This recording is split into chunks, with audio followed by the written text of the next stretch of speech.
Bismillahirrahmanirrahim. Assalamualaikum warahmatullahi wabarakatuh. Teman-teman mahasiswa yang berbahagia, hari ini kita menginjak pada pertemuan yang sekian kalinya, pertemuan ke-6 ya. Untuk kali ini saya melanjutkan dari pertemuan sebelumnya tentang segmenting, targeting, dan positioning ya. Saya ulas sebentar bahwa setiap produk atau setiap bisnis itu memerlukan strategi marketing ya, strategi marketing. Jadi untuk kali ini nanti akan kita bahas marketing dasar ya, bagaimana kita bisa menjual produk dengan value atau kelebihan dari produk kita yang mau ditawarkan ke customer. Namun sebelumnya harus diketahui bahwa strategi yang bagus ya itu harus disertai dengan segmentasi, target ya, targeting dan positioning yang tepat ya. Segmenting, targeting dan positioning yang tepat. Artinya apa? Segmenting itu adalah mengklasifikasikan calon customer kita ya supaya tidak melebar kemana-mana. Jadi misalnya targetnya khusus untuk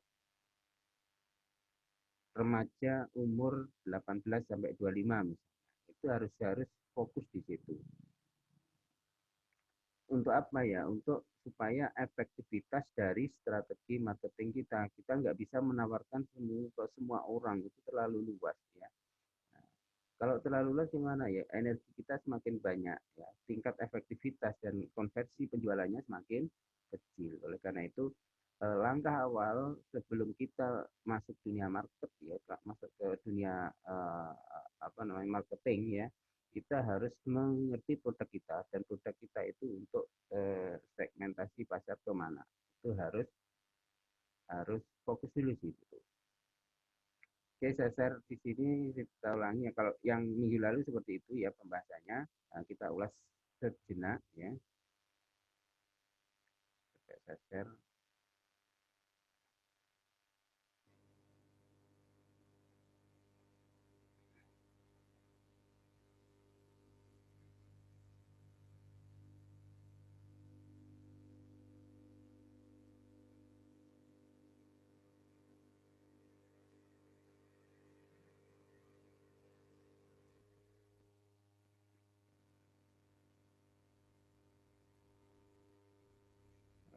Lambat ya.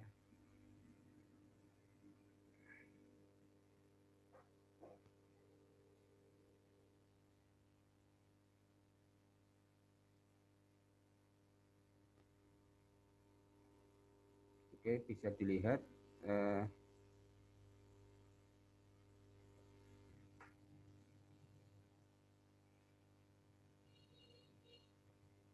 ya. Ya. Jadi sebelum kita terjun di dunia marketing ya, kita harus mengerti dulu mengenai segmentasi pasar yang mau kita tembak ya, istilahnya seperti itu. Segmentasi pasarnya itu seperti apa? Itu proses STP yang kita bahas minggu kemarin adalah yang pertama segmenting, mengidentifikasi dan memilih kelompok pembeli. Tentunya setiap produk punya segmentasi pasar dan produk Anda itu pada segmentasi pasar mana ya. Misalnya Anda memilih segmentasi dengan target kalangan menengah ke atas. Tentunya dari segmentasi pasar itu kita bisa membuat produk atau membuat value produk itu sedemikian rupa sehingga tepat pada segmentasi pasar. Jangan sampai kita membuat segmentasi pasar pada high class, ternyata produk kita produk pasaran, itu juga nggak cocok ya. Kalau Anda memang membuat segmentasi pasar di high class atau kelas menengah ke atas, maka produk yang Anda pilih itu nanti harus produk menengah ke atas. Seperti apa? Kita lihat pola dari atau perilaku konsumsi dari segmentasi pasar yang menengah ke atas. Seperti apa? Mereka misalnya ya, tidak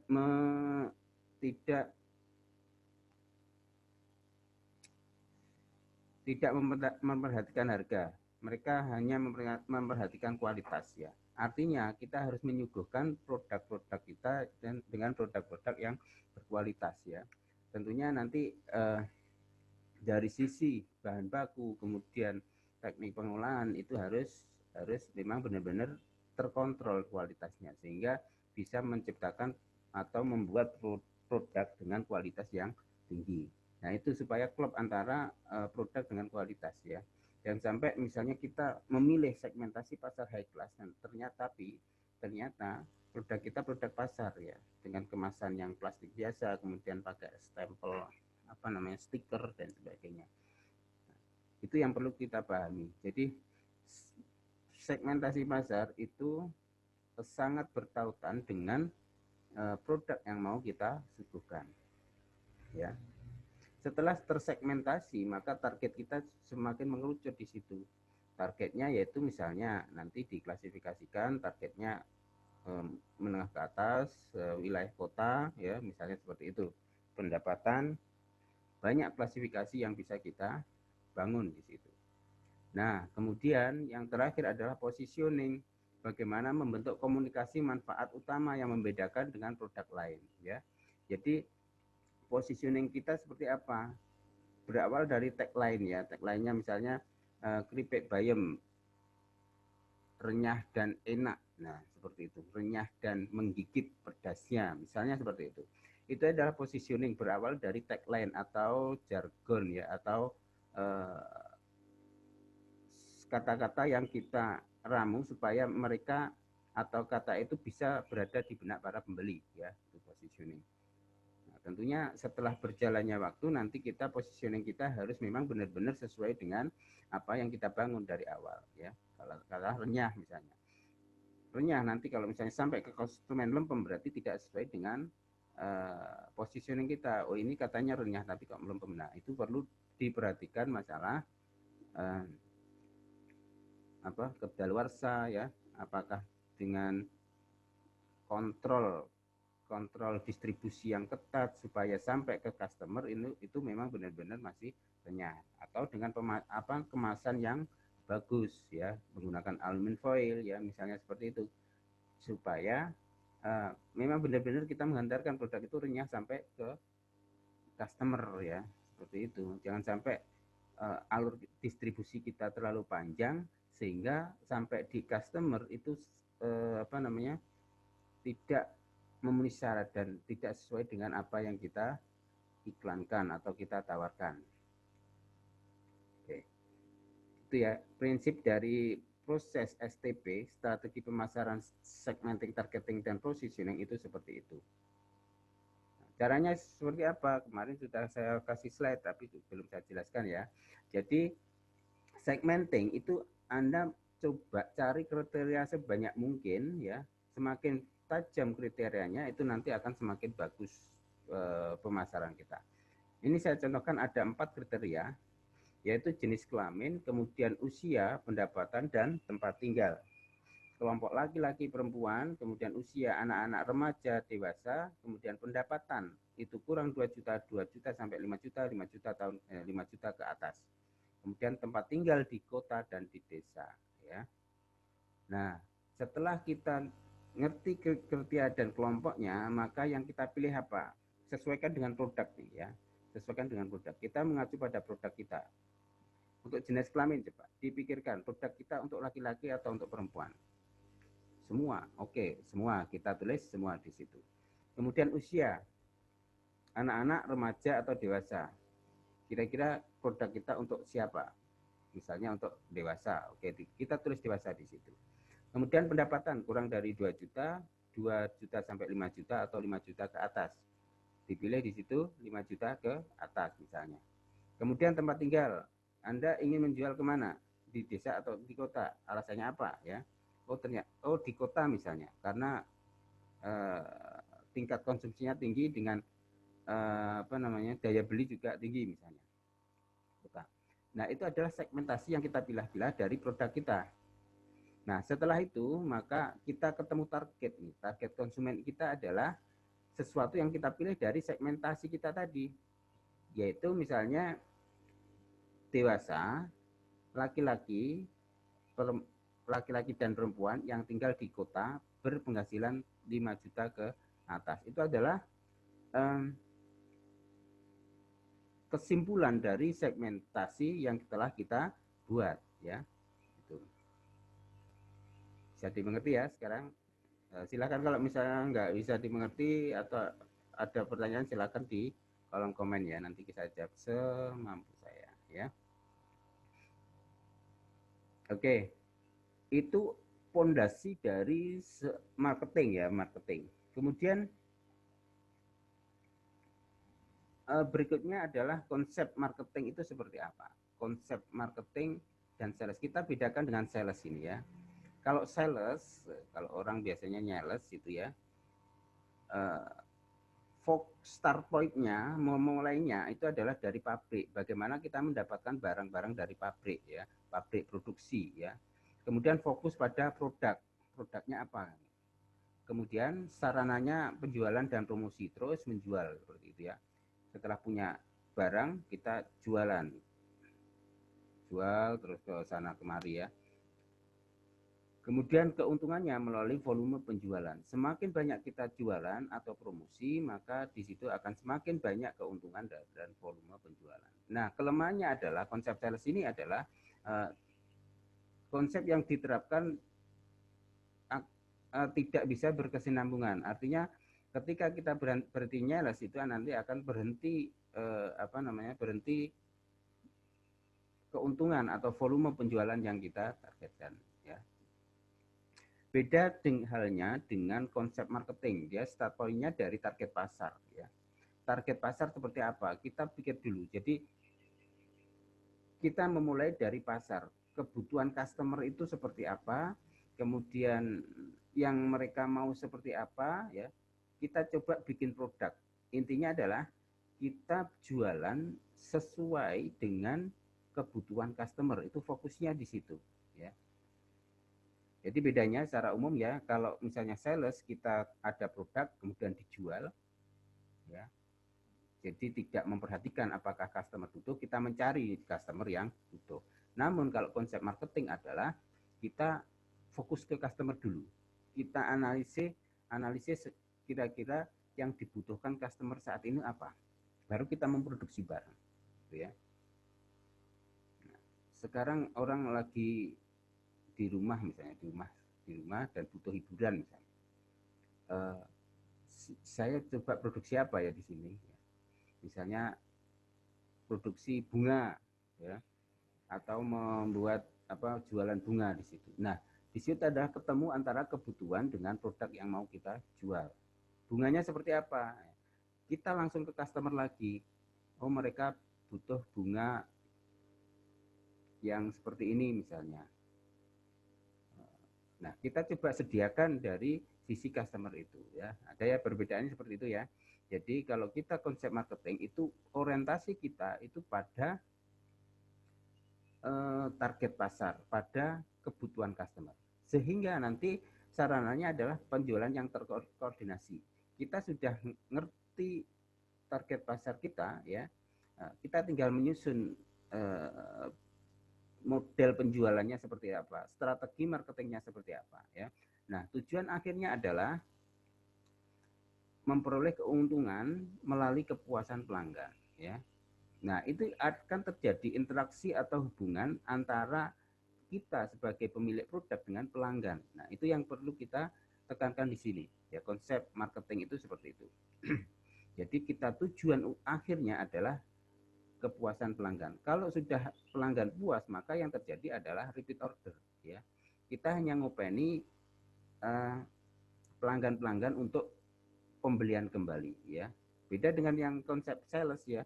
Sales terus kita jualan dengan pasar yang berbeda-beda. Pokoknya nanti terjual semua. Tapi kalau misalnya marketing konsepnya itu adalah kita membuat database pelanggan. Nah, pelanggan-pelanggan yang loyal, pelanggan-pelanggan itu kita kategorikan.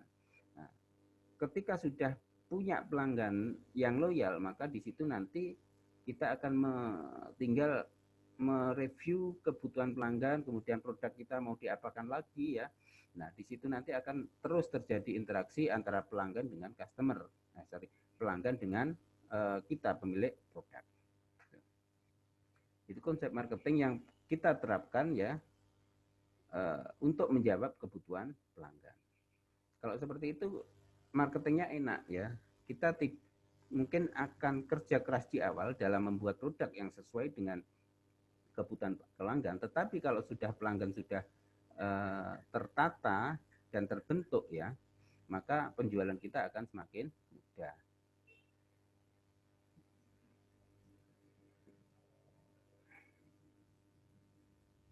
Nah, sekarang karena ya ini kewirausahaan, kelas kewirausahaan, namun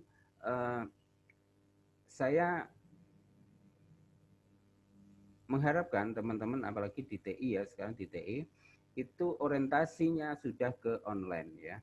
Jadi ya nggak masalah offline itu tetap kita bangun, cuma secara technical skillnya, keahlian teknisnya itu Anda harus mengetahui bagaimana menjual secara online ya. Jadi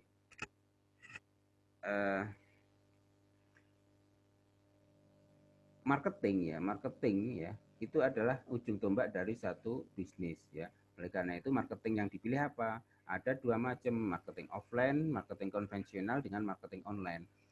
Kita nggak bisa milih nih, semuanya harus jalan ya, harus jalan. Tetapi keahlian di online itu nanti akan saya tekankan ya. Di offline kita coba menawarkan secara offline kepada teman-teman kita, ke presentasi kepada masyarakat dan sebagainya, itu tetap jalan. Namun kemampuan online itu nanti akan kita coba bangun di sini ya. Bagaimana Anda jualan melalui SEO atau melalui website, jualan melalui sosial media, Google, IG, kemudian Facebook, Marketplace dan sebagainya. Nah, ketika Anda sudah menguasai teknik-teknik jualan online, maka pasar ya. Pembentukan pasar sama sebenarnya. Pembentukan pasar nanti kita membuat kolam daftar pelanggan setia, itu membentuk kolam pelanggan setia. Cuma medianya adalah media online. Jadi intinya bisnis itu ya itu akan menyasar pada satu target. Nah, internet itu adalah sebagai media ya, media. Jadi kalau offline misalnya medianya ya media presentasi, kita direct selling dari jadi kita menjual produk langsung, tapi kalau online itu adalah menggunakan media internet sebagai media pemasaran ya. Kemudian apa platform-platform yang bisa kita gunakan untuk menjual produk kita?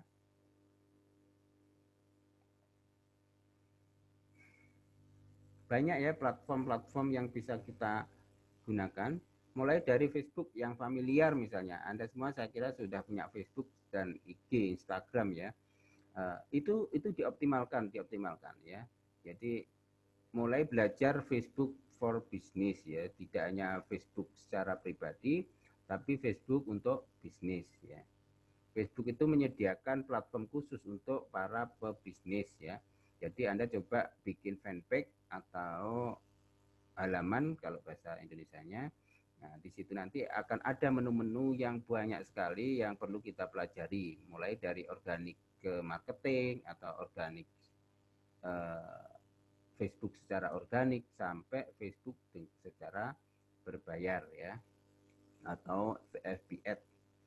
Instagram juga gitu. Instagram itu sudah diakuisisi sama Facebook sehingga nanti teman juga harus bermigrasi ke Instagram bisnis kalau memang sudah memutuskan untuk bisnis di Instagram atau menggunakan media Instagram sebagai bisnis, media bisnis maksudnya. Nah, dicoba dengan platform yang sudah Anda kuasai aja dulu ya. Facebook, Instagram, menggunakan WhatsApp ya. Nah, itu dulu dikuasai bagaimana kita jualan menggunakan 3 platform itu.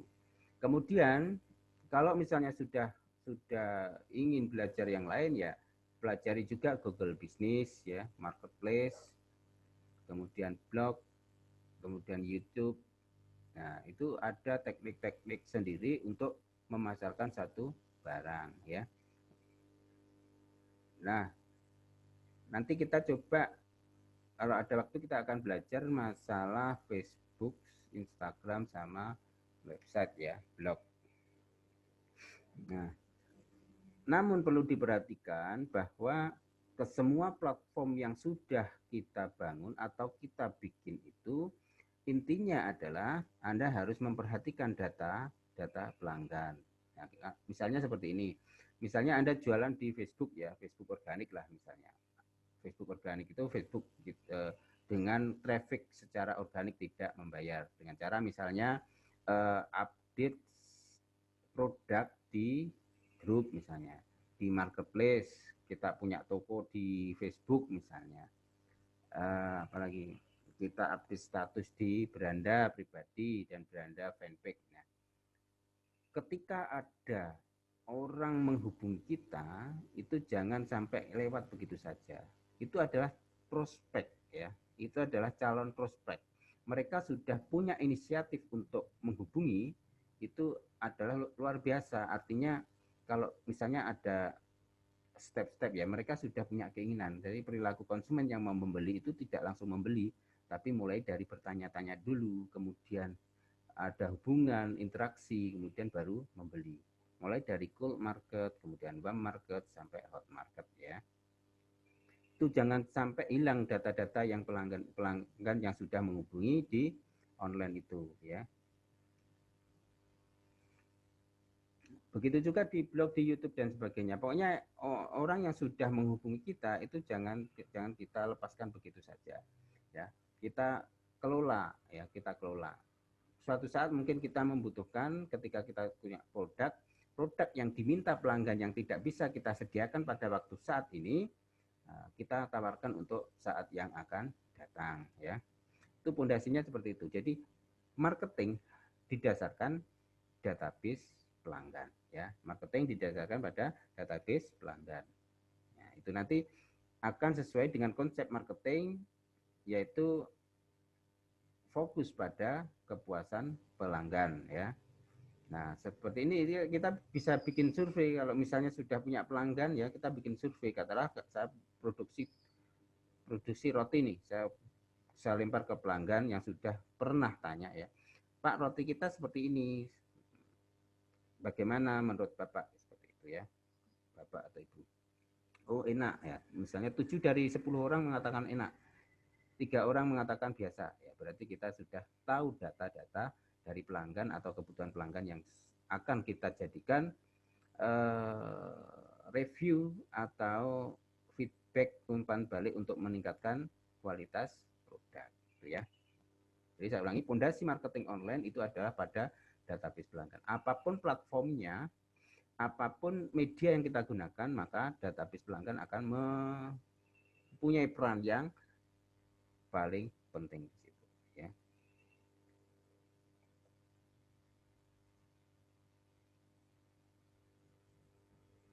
Nah, ini online itu sama sebenarnya, sama seperti offline juga. Kalau kita mau memasarkan suatu produk, kita harus berangkat dari asumsi ya. Misalnya saya membuat produk air minum misalnya, air minum ini ya, air minum kemasan. Kita harus berasumsi produk ini untuk siapa, kira-kira cocoknya untuk siapa ya. Kemudian kepada lapisan masyarakat kepada siapa. Nah, itu namanya kok segmentasi pasar. Segmentasi pasar itu bisa berdasarkan perilaku konsumen, bisa berdasarkan demografi umur ya, laki-laki perempuan itu, kemudian berdasarkan geografis ya. Geografis itu lokasi. Apakah ini di daerah kota, desa, kemudian di daerah pegunungan, di daerah Blitar, Jawa Timur, Jawa Tengah dan sebagainya, itu geografis. Nah, asumsi-asumsi itu kita keep dulu ya. Perlu divalidasi dengan namanya riset ya.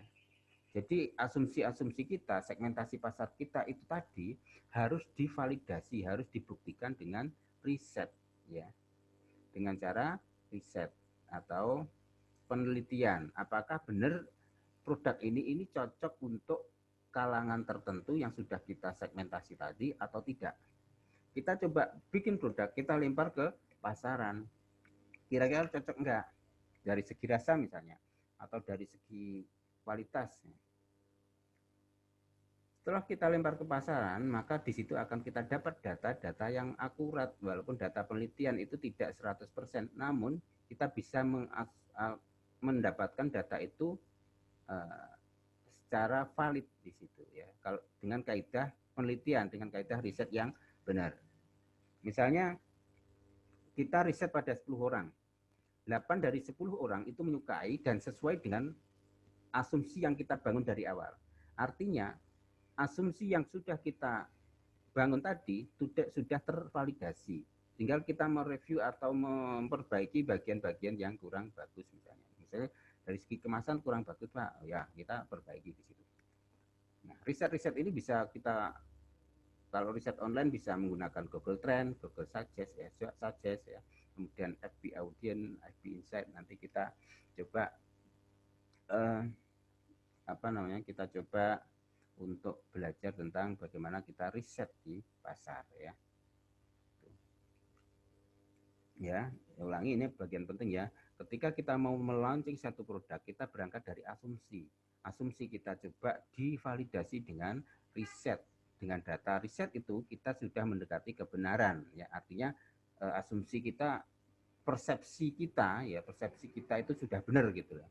Kalau persepsi salah mungkin ya kita harus berpikir ulang apakah memang produk kita bisa diluncurkan atau tidak.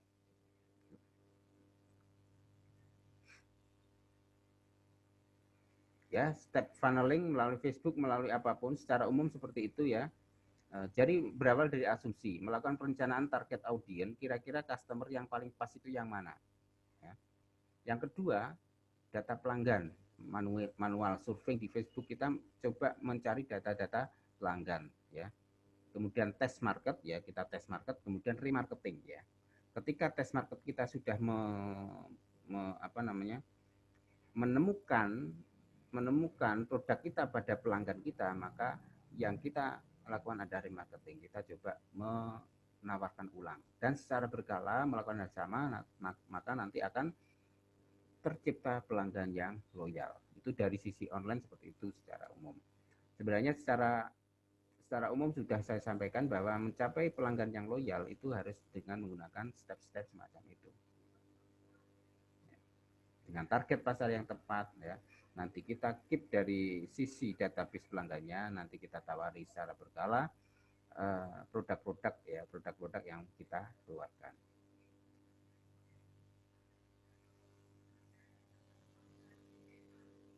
Nah, contoh test market ya, membangun database ya. Di FB Ads misalnya di situ. Di situ ada goal market ya. Goal market itu kalau di Facebook itu yang like, yang share, yang komen ini masih bukan loyalis kita, bukan pelanggan-pelanggan yang loyalis ya. Mereka hanya suka aja terhadap postingan kita ya. Kemudian warm market ya. Warm market itu katalah kita menawari untuk join grup, ya mereka udah mulai tertarik nih masuk ke grup-grup kita atau grup jualan kita misalnya. Itu sudah masuk pada warm market, ada market-market yang perlu kita kembangkan lebih lanjut lagi. Nah, dari warm market itu nanti akan tercipta hot market. Hot market itu mereka yang tetap setia di grup. Kan misalnya di grup jual beli ya, misalnya itu mereka ada yang keluar masuk, ada yang cuma iseng masuk, ada yang tetap di grup dengan interaksi yang tinggi. Nah, itu adalah hot market. Apalagi dengan produk kita yang spesifik itu nanti akan tercipta hot market yang spesifik juga ya. Kemudian juga kita bikin WA group misalnya. Kita gunakan aja media-media yang sudah kita kuasai.